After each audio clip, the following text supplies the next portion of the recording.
yang sesuai dengan yang ada tertulis dalam Taurat Tuhan 27, yakni riwayatnya dari awal sampai akhir. Sesungguhnya semuanya itu tertulis dalam kitab Raja-Raja Israel dan Yehuda. Ya, puji Tuhan. Saudara, kita masuk pagi hari ini pasal yang ke-35 dari 2 Tawari. Kita akan lihat bersama pada ayatnya yang pertama sampai ayatnya yang ke-7, saudara. Ayat 1 sampai ayat yang ke-7. Sama-sama kita baca ayat yang pertama sampai ayat yang ke-7. 1, 2, 3. Kemudian Yosia merayakan Paskah bagi Tuhan di Yerusalem. Domba Paskah disembelih pada tanggal 14 pertama. Ia menetapkan tugas para imam dan mendorong mereka menunaikan tugas jabatannya dalam rumah Tuhan. Berkatalah ia kepada orang-orang Lewi yang adalah pengajar seluruh Israel dan orang-orang kudus Tuhan, tempatkanlah tabut kudus itu di dalam rumah yang telah didirikan Salomo bin Daud, Raja Israel. Tidak usah lagi kamu mengusungnya. Sekarang layanilah Tuhan Allahmu dan Israel umatnya. Bersiaplah menurut puak-puakmu dan menurut rombonganmu, sebagaimana yang dituliskan Raja Israel dan Salomo anaknya. Berdirilah di halaman tempat kudus menurut golongan puak saudara-saudaramu yang lain, yakni kaum awam, dengan satu rombongan puak orang Lewi untuk tiap golongan saudara-saudaramu itu. Sembelihlah domba Paskah, kuduskanlah dirimu dan adakanlah persiapan bagi saudara-saudaramu, supaya dilakukan apa yang difirmankan Tuhan dengan perantaraan Musa. Yosua menyumbangkan kepada kaum awam sejumlah 30.000 ekor kambing domba, yakni domba-domba dan kambing-kambing jantan yang muda, semuanya sebagai korban Paskah bagi semua orang yang hadir. Selain itu disumbangkannya 3.000 ekor lembu, semuanya itu dari harta milik raja. Di Tuhan, saudara, masih kita melihat tentang Raja Yosia, ya saudara, dan ada beberapa pelajaran dari pasal 35, baik yang baik, ya, karakter yang baik juga kita akan melihat tentang kelemahan yang dimiliki oleh Yosia. Saudara, dalam hidup seseorang ada banyak hal yang kita bisa pelajari. Ada yang baiknya, ada yang tidak baiknya. Yang baiknya kita ambil, yang tidak baiknya bukan untuk kita omong-omongin, tetapi itu juga menjadi pelajaran buat saya dan saudara. Ada amin, saudara, ya. Kalau saudara melihat seseorang, ada baiknya, ada yang baiknya yang kita bisa ambil, yang kita bisa contoh dari mereka, kita ambil, ya. Tapi ada juga kekurangannya karena memang manusia, saudaraku. Tetapi itu bukan bikin kita jadi lemah, ya. Karena ada orang-orang yang kemudian bilang begini, nggak nyangka ya, nggak nyangka. Tetap, saudara, ada sisi baiknya, ada sisi lemahnya, ada sisi lebihnya, ada sisi kurangnya, ya saudara, siapapun juga. Dan biarlah semua itu menjadi sebuah pembelajaran buat kita, ya. Lebihnya, kelebihannya itu juga menjadi contoh buat kita. Tapi kekurangannya itu juga bukan untuk menjadi kelemahan buat kita, atau kita beber-beberkan, kita viralkan, kita omongin ke orang-orang banyak. Tapi itu juga menjadi pelajaran buat kita, ya saudara. Dan yang saya lihat dari beberapa ayat 1 sampai 7 ini, ada dua hal, saudara, yang baik yang kita bisa belajar dari Yosia. Yang pertama, bagaimana dia mengambil sebuah peran, mengambil sebuah inisiatif untuk menggerakkan para imam, saudaraku, ya, para orang Lewi untuk mengadakan Paskah bagi Tuhan, ya. Ini, saudara, ya, dia yang pertama mengambil inisiatif. Dia raja, ya saudara, bukan tugasnya, bukan kepentingannya, bukan bagiannya, tapi dia mendorong orang. Dia mengambil inisiatif, yuk kita bikin Paskah, gitu. Saudara, dia bukan ngatur-ngatur imam, tetapi dia hanya mengambil sebuah inisiatif, dan inisiatifnya baik, saudara, ya. Dan ini yang pertama yang kita belajar, mengambil inisiatif. Sama-sama bilang sama saya, mengambil inisiatif, saudara. Karena seringkali kita nih pasif. Kita nih nggak punya inisiatif. Ngelihat sesuatu ya diam aja, ngelihat sesuatu ya kebengong aja, yang ngelihat sesuatu ya cuman bisanya keder aja, cuman ngelihat sesuatu cuman kebengong, cuman kaget aja. Tapi nggak ada sebuah langkah inisiatif. Bahwa hidup ini, saudaraku, harus ada sebuah inisiatif yang kita harus ambil. Apakah inisiatif di tengah-tengah situasi yang baik kita mengambil inisiatif, ataukah di tengah-tengah situasi yang tidak baik kita harus juga mengambil inisiatif. Ya, mengambil inisiatif. Dan saya melihat Yosia mengambil inisiatif, saudaraku. Semua sudah baik, semua sudah aman, tetapi nggak ada tuh yang punya gerakan hati, saudaraku, dorongan hati untuk mengadakan Paskah, karena Paskah sudah lama tidak diadakan. Ini zaman Yosia saja, baru di pemerintahan, usia pemerintahan yang ke-18, saudara, ke-18 tahun baru Paskah ini diadakan. Artinya lama sekali, belum lagi dihitung dari raja sebelumnya yang tidak mengadakan Paskah. Dan Yosia mengambil inisiatif. Dalam hidup, saudaraku, ada hal yang harus kita ambil, langkah-langkah yang harus kita ambil. Nah, ini yang disebut dengan inisiatif. Ya, inisiatif apa? Ya, saudaraku, ngajak orang ke gereja. Inisiatif bangkit, sudah dari kelemahan. Saudara, inisiatif untuk apa? Putar otak, bagaimana nih caranya nih? Ini usaha yang ini lagi turun. Gimana nih? Ada nggak kira-kira usaha yang lain yang saya bisa coba? Inisiatif. Bukan cuman bingung, bukan cuman keder, bukan cuman melongo, lalu kemudian nggak berbuat apa-apa. Terlalu banyak orang yang seperti ini, saudara. Maaf, saudara. Terlalu banyak orang yang ketika melihat sesuatu cuman bisanya keder. Aduh, keder. Kalau melihat ada sebuah perubahan cuman melongo. Baik perubahan yang baik, baik perubahan yang tidak baik. Cuman bisanya melongo, keder, atau terpukau, tapi tidak melakukan apa-apa. Ada banyak. Dan saya melihat pelajaran yang pertama yang kita bisa ambil dari Yosia, dia seorang yang bisa mengambil sebuah inisiatif. Dia seorang yang bisa mengambil sebuah terobosan.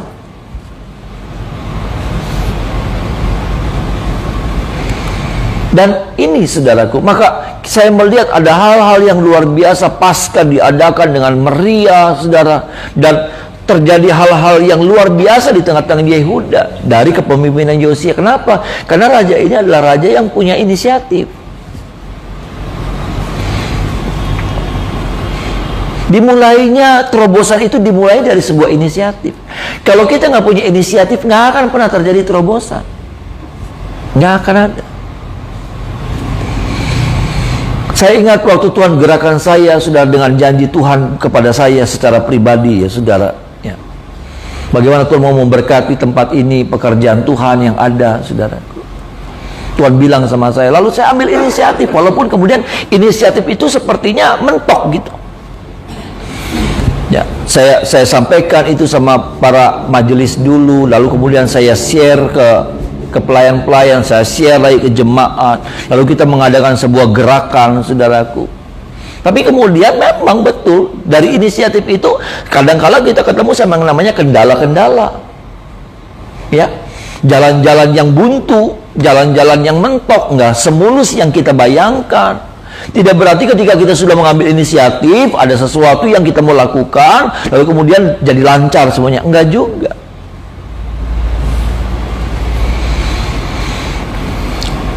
Saya ingat waktu saya berapa kali cerita, waktu itu kita sudah doa puasa, saya bikin doa puasa 1 minggu berapa kali, saudara, ya, jemaat kumpul, pelayan-pelayan Tuhan kumpul, banyak yang meresponi.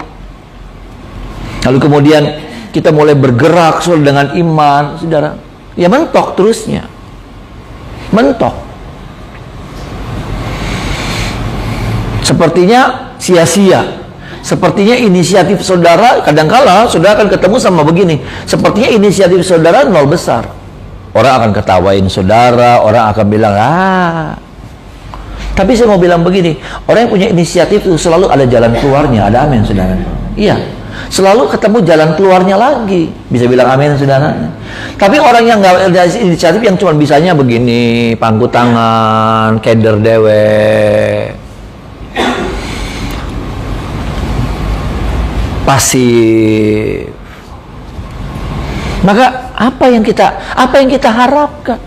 Coba saudara bandingkan, orang yang bergerak saja dia akan ketemu sama yang namanya tembok. Orang yang bergerak maju saja, yang punya inisiatif, dia akan menghadapi yang namanya kendala, tantangan, rintangan, sudah jalan buntu. Ketika orang ini sudah bergerak, ketika orang ini sudah melangkah.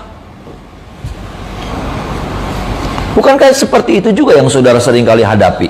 Saudara sudah bergerak, saudara sudah melangkah di tengah-tengah situasi yang sulit, saudara cari jalan keluar bagaimana ya. Tapi kadang-kala kita mentok, gitu. Tapi saya percaya selalu ada jalan baru yang Tuhan buat. Ada amin, saudara. Buat orang-orang yang punya inisiatif. Bukan orang yang keder-kederan, bukan orang yang cuman bisanya ngelamun, ngehayal jadi orang kaya. Cuma bisa mimpi, jadi saya mimpi jadi hamba Tuhan besar. Kapan saya jadi hamba Tuhan yang dipakai Tuhan? Kapan pekerjaan Tuhan maju di kenduruan? Cuma menghayal. Diketawain tuyul, saudara.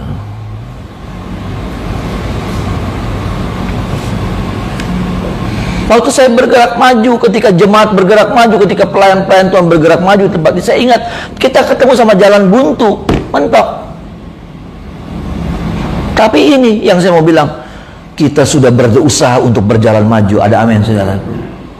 Saudara sudah bergerak, sudah mencoba untuk bergerak maju. Itu aja yang penting. Dan saya mau bilang, Tuhan menghargai orang-orang yang seperti ini. Ada amin, saudara. Oh, Tuhan suka dengan orang-orang yang seperti ini. Tuhan gak suka sama orang yang diem. Maaf nih, saudara, maaf. Lalu mencari alasan-alasan, ya priben ya saya begini dengan tahu angel, mengkenen. Lalu mulai munculin tuh keterbatasan kita. Saudara, kalau mau bicara keterbatasan, setiap orang punya keterbatasan. Amin.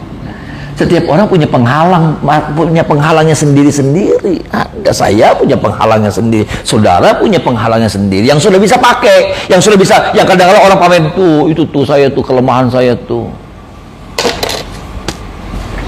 Angel, telinga usah ada budak gede-gedein. Maaf nih saudara ya. Angel itu asam urat sudah. Angel ada melakukan, ada tangi ke angel. Digoyang-goyang. Jangan manja sih, jangan kayak gitu. Nanti sudah nggak dapat apa-apa dalam hidup. Maaf saudara.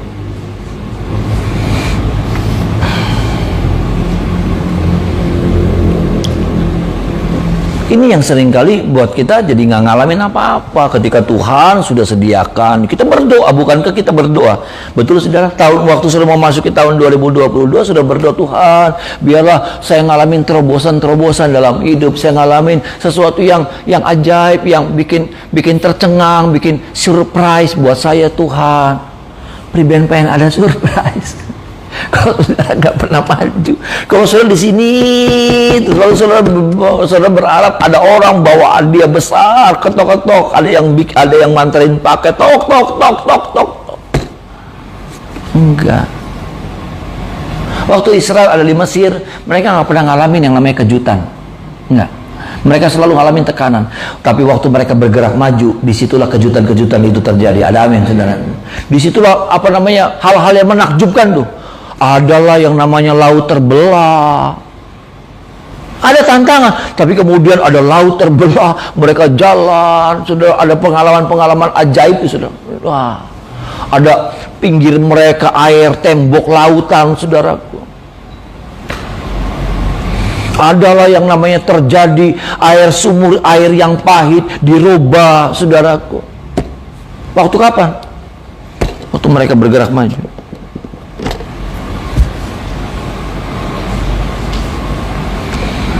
Waktu mereka bergerak maju. Saya tidak bicara tentang rohani saja. Rohani yang bergerak maju, tapi yang jasmani juga. Engkau sedang menghadapi yang namanya tantangan, engkau sedang menghadapi yang namanya kesulitan, engkau sedang menghadapi yang namanya apalah, saudara. Tapi saya mau bilang begini, jangan biarkan langkah saudara terhenti karena keadaan-keadaan seperti itu. Makanya kemarin kita sudah baca, orang yang berjalan maju sambil menangis, tapi sambil menabur benih, dia akan pulang dengan sorak-sorai sambil membawa berkas-berkasnya. Ada amin, saudara. Dia nggak pernah berhenti. Dia nggak pernah kehilangan inisiatif.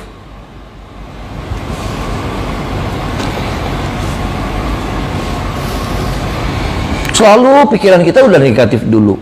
Nanti kalau kayak kemarin apa namanya pengen jual masakan mau sincia lah, hari laku, ada anak kang tuku, coba dikit aja kakek.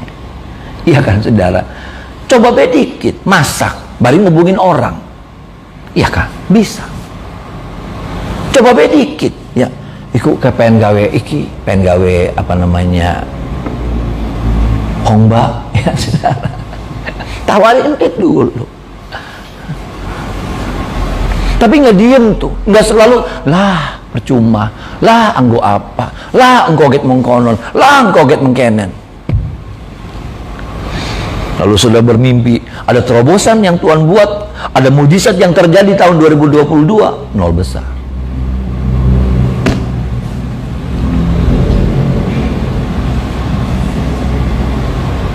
Kata orang-orang sih tidurnya kalau orang kayak gitu tidurnya terlalu miring.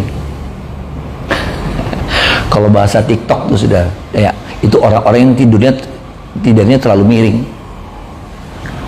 Mimpi 2022, aduh ada keajaiban, aduh 2022 kebaikan, tahun kebaikan. Tapi nggak pernah bergerak. Maaf, saya tidak ini, saya cuma mau memotivasi saudara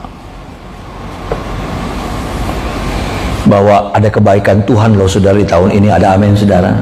Dan kita nggak tahu di bulan keberapa, tapi saya percaya ada kebaikan Tuhan. Tapi kebaikan Tuhan itu saudara akan alami waktu engkau mulai bergerak maju. Ketika apa? Engkau mengizinkan, engkau tetap memiliki yang namanya inisiatif itu. Apa nih? Apa yang saya harus buat nih? Apa yang saya harus kerjain nih? Saya nggak boleh diem. Ya cuman di depan TV nonton apa sih sekarang ya, drakor sudah masih drakor tak apa ya, ya nonton di Netflix kesambet saudara. Mending kalau sudah nonton Netflix terus sudah jadi artis sih, jadi artis drakor.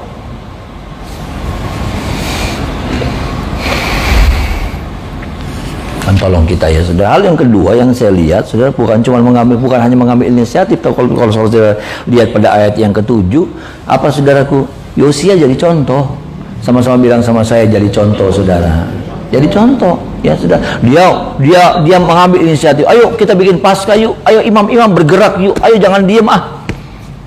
Tapi kemudian dia apa saudara? Dia jadi contoh, dia sediain tuh berapa tuh kambing domba, berapa tuh lembu sapi, ya saudara. Dia korbanin, dia jadi contoh. Dia nggak cuma ngomong, ayo Israel korban. Tapi dia nggak jadi contoh. Dia tahan persembahannya. Ini yang kita lihat pagi hari ini tentang Yosia. Ya saudara, dia mengambil inisiatif, tapi yang kedua dia bisa jadi contoh. Dia bukan cuma omong doang, NATO, no action, talk only. Bahwa ada terlalu banyak orang-orang yang seperti cuma ngomong pintar, berteori pintar, tapi waktu ngelakuin nggak bisa. Maaf, saudara. Usulan jago, makanya saya paling nggak suka saudara sama orang yang suka usul-usul, nggak suka. Dan nggak ngerjain tuh. Saya akan menghargai, saya akan kasih kesempatan kepada setiap orang yang punya ide. Tapi saya bilang begini, saya selalu bilang ini, kerjain aja, saya dukung. Dan puji Tuhannya, ya pelayan-pelayan Tuhan tempat ini nggak yang namanya itu, nggak namanya omdo, nggak yang namanya NATO. Kalau ngomong ya dikerjain, berani mengerjakan, berani bertanggung jawab, itu yang saya suka. Tapi di tempat lain banyak saudara yang cuma segini nih pagam, mesti begini nih pagam, mesti begini pagam. Waktu disuruh nggak bisa apa-apa, nggak mau bergerak. Sudah banyak saya temukan di banyak gereja yang seperti itu, dan itu bikin capek, itu bikin cepat mati gembala saudara. Beneran, itu bikin cepat mati gembala itu. Dan puji Tuhan saudara, saya harus bilang enggak, di sini enggak ya saudara. Supaya pelayan-pelayan Tuhan tempat ini hidungnya rada gede sedikit ya saudara, megar. Bukan buat kesombongan, tapi buat tetap termotivasi dengan hal yang baik seperti ini, tetap terpelihara. Ya, hati yang seperti ini harus tetap terjaga. Kenapa? Hal yang seperti ini harus dijaga. Yosia bisa jadi contoh. Yosia suruh, Yosia menggerakkan, tapi apa? Yosia juga terlibat. Dia bukan cuma usul, dia bukan cuma ide, dia bukan cuma nyuruh, tapi dia sendiri nggak berbuat apa-apa. Ada terlalu banyak orang yang seperti itu tuh, saudara. Nyuruh, ngasih ide, tapi dia sendiri nggak ngerjain apa-apa. Dia sendiri kediem. Dia sendiri cuma nonton, dia sendiri nggak buat apa-apa. Tolong kita ya Bapak Ibu Saudara, ya, karena ini hal-hal yang baik. Ini hal-hal nilai-nilai yang baik yang membuat Tuhan berkati apa yang dibuat sama Yosia. Tuhan memberkati, Tuhan membuat berhasil apa yang dibuat sama Yosia. Itu yang saya lihat. Kenapa? Karena ada nilai-nilai baik yang dibangun dari hidupnya Yosia. Yang pertama tadi mengambil inisiatif, nggak kediem, nggak cuman keder dalam menghadapi, nggak cuman ngekor, saudara.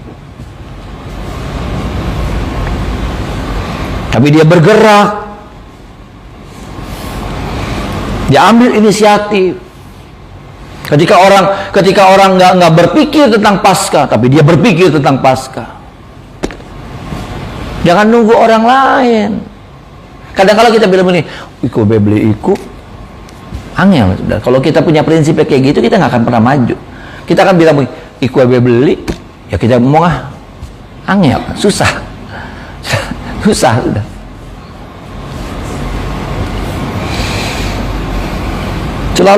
Selalu kita harus lihat contoh dulu. Selalu harus melihat ada orang yang mendahului dulu.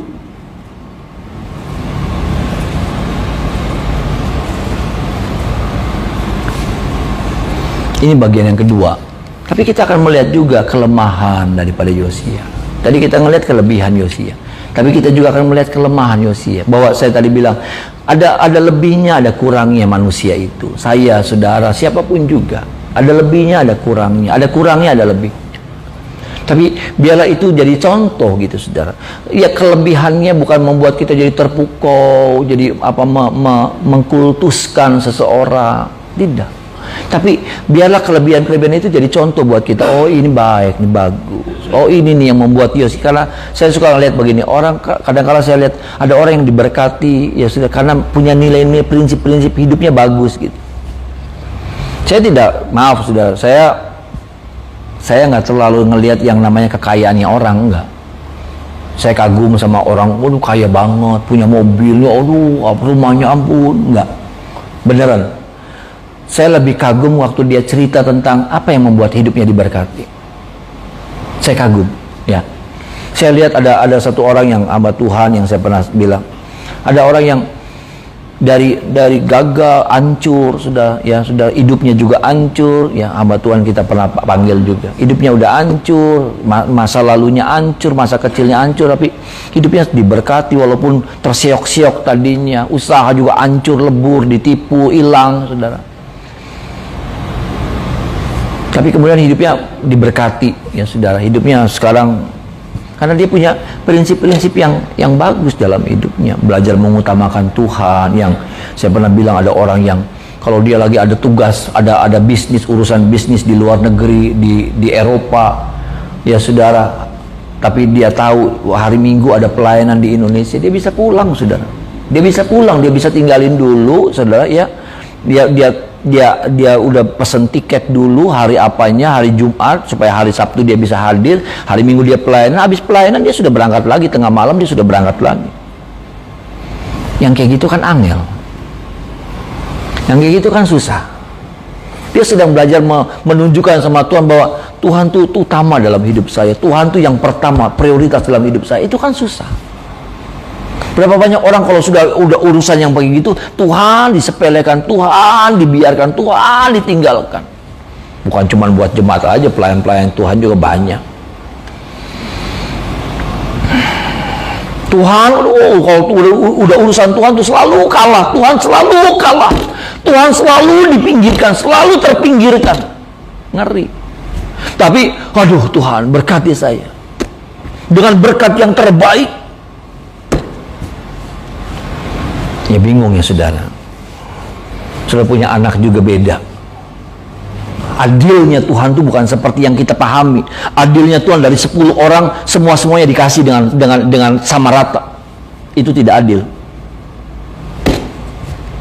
Kalau sama orang lain sudah panggil tukang maaf nih, sudah panggil pemulung, ya 10 yang sudah kasih dengan itu yang sama, nggak apa-apa. Tapi kalau sudah urusan yang lebih dekat, anak, ya sudah, maka beda. Keluarga beda. Ada orang-orang yang memang suka bantu saudara, orang-orang yang suka tolong saudara, anak-anak yang nurut sama saudara, berkatnya beda.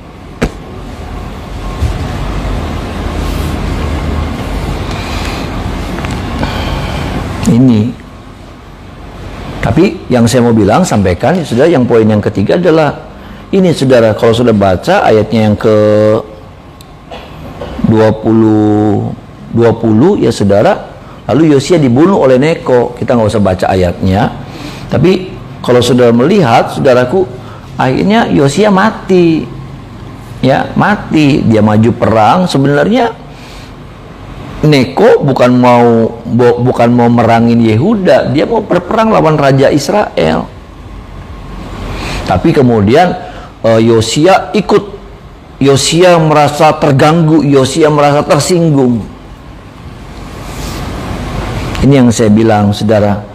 Ternyata Yosia punya kelemahan, kepoan, orangnya kepo, ya saudara. Mau tahu urusannya orang, mau ikut-ikutan urusannya orang. Kadang-kala, saudaraku, kita juga suka kayak gitu tuh. Urusannya orang kita ikut-ikutan, masalahnya orang kita ikut-ikutan, kita ikut ngurusin, kita ikut apa gitu. Perhatiin. Yang sebetulnya bukan urusan kita. Urusan kita adalah urusan kita. Tapi berapa banyak kali kita selalu seperti ini nih, saudara. Kayak Yosia sama. Ya ikut-ikutan gitu. Urusannya orang kita ikut-ikutan. Pengen tahu, pengen ikut campur. Kadang-kadang saya suka bingung, saudara. Ada orang yang lagi ada tengkar nih, si A sama si B. Si A temannya saya, ya sudah. Si A cerita sama saya. Si A cerita, oh lagi ini nih lagi tengkar sama B. Saya bisa ikut-ikutan musuhin B loh. Ngerti nggak, saudara? A, B, temannya saya nih A, teman dekatnya saya A, B cuman yang kenal. Ya, si A nih cerita, B tuh kayak gini. Lalu saya dengar, saya bisa jadi ikut musuhan sama B. Itu yang namanya kepo tuh, saudara. Nggak perlu. Nggak ada urusan saya sama B. Nggak ada.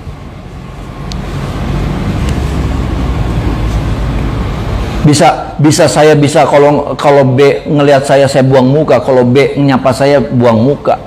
Nggak boleh kayak gitu, saudara. Ya, nggak boleh secara etika, nggak boleh kita begitu. Kan nggak ada urusan. Saya nggak ada urusan sama B nggak ada urusan sama saya. Cuman karena A teman saya, sahabat saya, A cerita tentang B, saudara. Tapi kan nggak ada urusan. Bukan kita bermuka dua, bukan. Tapi ini masalahnya tidak ada urusan kait-mengait antara saya dengan B. Yang harusnya juga saya bisa mendamaikan, bukan jadi ikut-ikutan, memperparah, memanas-manasi. Itu loh, saudara. Rupanya Yosia dekat sama Raja Israel, persahabatan. Neko sudah bilang, jangan, saya disuruh Tuhan nih, saya harus perangi ini. Tetap Yosia ngerasanya pengen terlibat urusannya Raja Israel. Akhirnya apa, saudara? Akhirnya nggak enak. Mati Yosia, kena panah,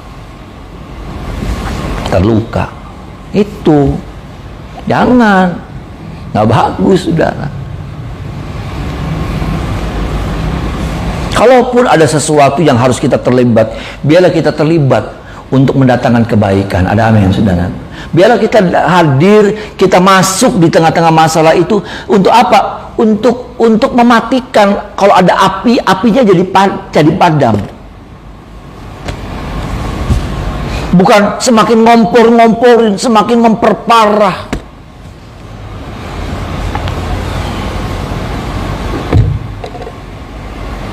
Bahkan untuk urusan anak saja yang saya tahu, ya saya, maaf saudara, saya kalau saya dulu waktu ada mama, ya sudah, waktu ada mama, saya ada masalah, misalnya ada masalah sama istri, saya datang ke mama, ya saudara, mama nggak ada loh saudara yang namanya ngebelain saya. Mama nggak ada yang namanya ngebelain saya. Mama hadir untuk apa? Untuk mendamaikan. Mama hadir untuk apa? Untuk ya bikin akur lagi, bikin nggak boleh seperti. Nah itu kehadiran, bagaimana kehadiran kita tuh saudara, ya ketika pun itu anak kah, siapakah, tapi bagaimana kehadiran kita bukan semakin memperuncing keadaan, bukan memperparah keadaan, bukan semakin membara itu api, bikin membara itu api, tapi bagaimana memadamkan. Ada terlalu banyak orang-orang yang semakin bikin parah situasi. Hadirnya saya, hadirnya saudara bukan menenteramkan, bukan mendamaikan, tapi apa? Keponya kita, karena kita kepo, semakin memperparah, semakin memperuncing.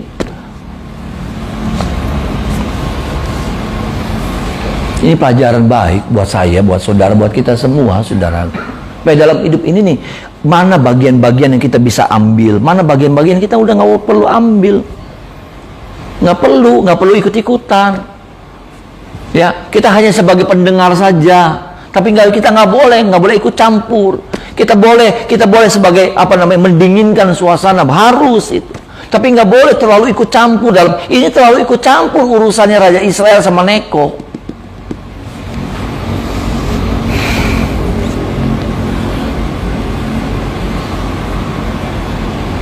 Saudara juga nggak bisa kalau saudara cerita sama saya, ya cerita tentang keluarga, cerita tentang suami, cerita tentang istri, lalu saudara maunya saya nyuekin itu orang, akhirnya nggak bisa, nggak boleh.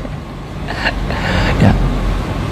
Ada kakak adik bertengkar, lalu misalnya saudara, si kakaknya cerita tentang adiknya, lalu kalau saya ketemu sama adiknya, saya maunya saya nggak ketus kalau ketemu, nggak boleh, nggak bisa.